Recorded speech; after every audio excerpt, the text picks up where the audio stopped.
आणि उद्धवजी ठाकरे यांच्या आशीर्वादाने आज सर्व शिवसैनिकांच्या उपस्थितीत, शिवसेना नेत्यांच्या उपस्थितीत, महाविकास आघाडीच्या सर्व प्रतिनिधींच्या उपस्थितीत मी आज मुंबई पदवीधर मतदारसंघामध्ये माझा उमेदवारी अर्ज दाखल केला आहे आणि मला पूर्ण खात्री आहे बाळासाहेबांचा आशीर्वाद, उद्धवसाहेबांचं मार्गदर्शन आणि सर्व शिवसैनिकांची मेहनत याच्या जोरावरती या मतदारसंघामध्ये विक्रमी मताने मी निवडून येईन असा मला विश्वास आहे. सर, मनसेकडून अभिजित पानसे देखील उमेदवार आहेत, कसं पाहता याकडे? मला माहीत नाही कोण कुठला उमेदवार आहे. मला फक्त माझ्या शिवसैनिकांची ताकद आणि हा मतदारसंघ शिवसेनेचा पारंपरिक मतदारसंघ आहे हे मला माहिती आहे. समोरून कोण येतं आहे कोण नाही याचा मी विचार करत नाही.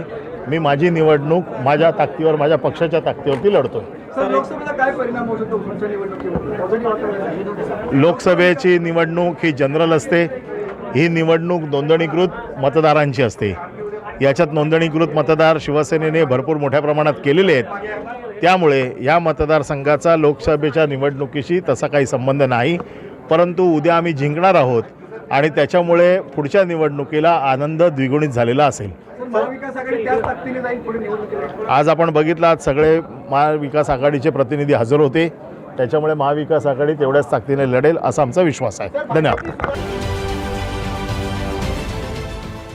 देश विदेशातील प्रत्येक घडामोडींचे लाईव्ह अपडेट मिळवण्यासाठी आता साम टीव्हीच्या सर्व सोशल मीडिया प्लॅटफॉर्मला लाईक, फॉलो आणि सबस्क्राईब करा.